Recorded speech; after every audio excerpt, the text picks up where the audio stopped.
கிளிநொச்சியைச் சேர்ந்த தெய்வேந்திரம் திருக்குமரன் அகில இலங்கை ரீதியாக உயர்தர பரீட்சையில் அதுவும் பௌதிக விஞ்ஞான பிரிவில் அதாவது கணித பிரிவில் தோற்றி முதலாம் இடத்தை பெற்றிருக்கின்றார். இந்த திருக்குமரனினுடைய கடந்த கால கல்வி சாதனைகள் பற்றி எங்களில் யாருக்காவது தெரியுமா? அவர் எத்தனை உலக மேடைகளை கண்டிருக்கின்றார் என்பது தெரியுமா? உலகளாவிய ரீதியில் அவர் எத்தனையாவது தரப்படுத்தல் மட்டத்தில் இருக்கின்றார் என்பது தெரியுமா? கணித போட்டிகளுள் மிக உயர்ந்த சர்வதேச தர போட்டியாக கருதப்படுகின்ற ஒலிம்பியாட் என்கின்ற போட்டியில் அவர் பதித்த சாதனைகள், அவர் பெற்ற பதக்கங்களினுடைய எண்ணிக்கைகள் உங்களில் யாருக்காவது தெரியுமா? சினிமா துறையினரையும் இசைத்துறையினரையும் கொண்டாடி பாராட்டுக்களை எடுக்கின்ற அளவுக்கு கிளிநொச்சி மண்ணினுடைய இந்த மைந்தனுக்கு நாம் பாராட்டு விழாக்களை பரந்த அளவிலே பாரிய அளவிலே பிரம்மாண்டமாக எடுத்திருக்கின்றோமா? வணக்கம், நான் உமாசங்கர் ஆரூரன். என்னுடைய வலையொலி பக்கத்தை சப்ஸ்கிரைப் செய்யாது பார்த்து கொண்டிருப்பவர்கள் சப்ஸ்கிரைப் செய்து கொள்ளுங்கள். கிளிநொச்சியைச் சேர்ந்த மாணவன் தெய்வேந்திரம் திருக்குமரன் என்கின்ற அந்த மாணவன் அகில இலங்கை ரீதியிலே உயர்தர பரீட்சையில் கிளிநொச்சியை பிரதிநிதித்துவப்படுத்தி பௌதிக விஞ்ஞான பாட பிரிவிலே 3A சித்திகளை பெற்றிருக்கின்றார். அதே நேரம் அகில இலங்கை ரீதியிலும் மாவட்ட ரீதியிலும் முதலாவது புள்ளியை பெற்று இந்த சாதனையை அவர் நிலைநாட்டியிருக்கின்றார். பௌதிகவியல், ரசாயனவியல், இணைந்த கணிதம் இந்த பாடங்களை கற்ற அந்த மாணவன் அந்த 3 பாடங்களிலும் அதி உயர் சித்தியாகிய A தர சித்தியை பெற்றிருக்கின்றார். பொது அறிவிலே அவர் 80 புள்ளிகளை பெற்றிருக்கின்றார். பெற்று இந்த சாதனையை அவர் நிலைநாட்டியிருக்கின்றார். அவருடைய சட்புள்ளி 2.94 என்கின்ற அந்த சட்புள்ளியை பெற்று அவர் அகில இலங்கை ரீதியாக முதலாம் இடம் பெற்றிருக்கின்றார். உண்மையில் தமிழனாக ஒவ்வொருவரும் பெருமைப்பட வேண்டிய தருணம். நான் அறிந்து இறுதியாக அதற்கு பிறகு இருந்ததா தெரியவில்லை. ஆனால் 2014ஆம் ஆண்டு ஆங்கில மொழி மூலமாக தோற்றி ஒரு தமிழ் மாணவன், யாழ் இந்து கல்லூரியைச் சேர்ந்தவர் டாருகீசன் என்கின்ற மாணவர் முதலாம் இடத்தை அகில இலங்கை ரீதியாக பெற்றிருந்தார். அதற்கு பிறகு நான் இப்பொழுதுதான் கேள்விப்படுகின்றேன். இடையில் யாராவது இருந்தார்களா தெரியவில்லை. உண்மையில் இந்த முதலாம் இடம் என்பது 30% மிக குறைவாக சனத்தொகையில் இருக்கக்கூடிய தமிழர்களை பிரதிநிதித்துவப்படுத்துகின்ற ஒரு மாணவன் முதல் 10 இடங்களுக்குள் அதுவும் முதலாம் இடம் வருவது என்பது மிகப்பெரிய சாதனை. அது அளவிட முடியாத தமிழனினுடைய அந்த ஆற்றலை வெளிப்படுத்துகின்ற ஒரு சாதனை. அந்த காலத்தில் குறைந்தது முதல் 10 பேரில் 5 பேராவது தமிழ் மாணவர்கள் இருப்பார்கள். அப்பேற்பட்ட பெருமையை கொண்டது இந்த தமிழ் கல்வி சமூகம்.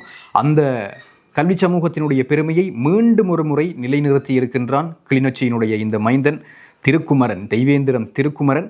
இந்த தெய்வேந்திரம் திருக்குமரனுடைய மறுபக்கம் ஒன்று இருக்கின்றது. கடந்த கால கல்வி சாதனை பட்டியல், அது அளவிட முடியாதது. அவருடைய திறமை அப்பேற்பட்டது. அவற்றை பார்க்கலாம்.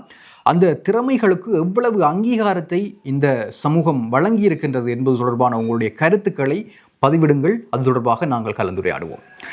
அவருடைய உலக சாதனைகள், உலக மேடையிலே அவர் சாதித்த பெருமைகள், IMO என்று அழைக்கப்படுகின்ற இன்டர்நேஷனல் மேத்தமெட்டிக்கல் ஒலிம்பியாட், இந்த ஒலிம்பியாட் எக்ஸாம் என்று சொல்லி இந்த பள்ளிக்கூட மட்டங்களிலே முந்தி கணித போட்டிகள் எல்லாம் வைப்பார்கள். அந்த ஒலிம்பியாட் போட்டியினுடைய அதி உயர் மட்டம் வரைக்கும் சென்று சாதனை படைத்த ஒரு தமிழ் மாணவன் தான் இந்த திருக்குமரன்.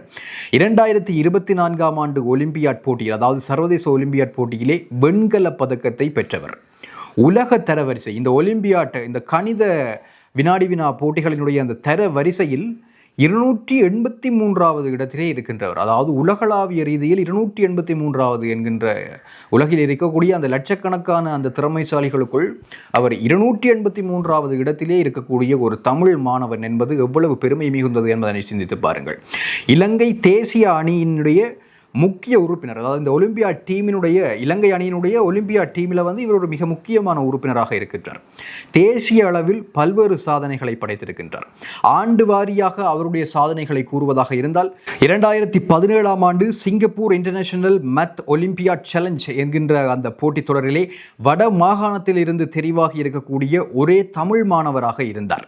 2022ஆம் ஆண்டு நோர்வேயில் இடம்பெற்ற IMO, அதாவது இன்டர்நேஷனல் மேத்தமெட்டிக்கல் ஒலிம்பியாட், அந்த போட்டியில் இலங்கை அணியை பிரதிநிதித்துவப்படுத்தி இருக்கின்றார்.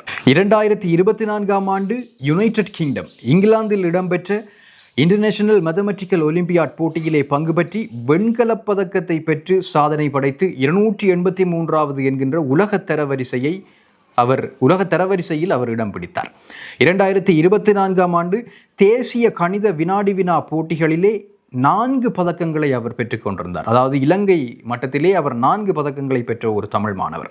2025ஆம் ஆண்டு ஆஸ்திரேலியாவில் அந்த போட்டி இடம்பெறுகிறது, இன்டர்நேஷனல் மேத்தமெட்டிக்கல் ஒலிம்பியாட். இலங்கை அணிக்காக மீண்டும் அவர் தெரிவாக இருந்தார். ஆனால் இப்படிப்பட்ட சாதனை பட்டியலை கொண்டிருக்கின்ற இந்த தெய்வேந்திரம் திருக்குமரன் என்கின்ற அந்த கிளிநொச்சியினுடைய மைந்தனை உங்களில் எத்தனை பேருக்கு தெரியும் என்பதனை கருத்து பதிவிலே போடுங்கள்.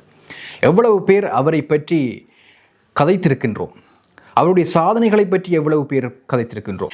இப்படிப்பட்டவர்கள் எப்படி இனங்காணப்படுவதற்கு தவறவிடப்படுகின்றார்கள்?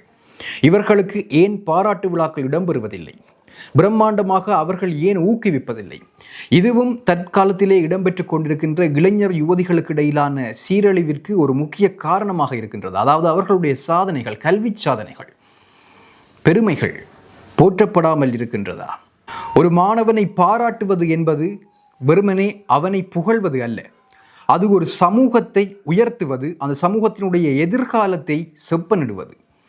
அதுதான் உண்மையான அந்த மாணவனுடைய பாராட்டு விழாவினுடைய விளைவாக இருக்கும். அடுத்த ஒரு காணொளியில் சந்திக்கலாம். நன்றி.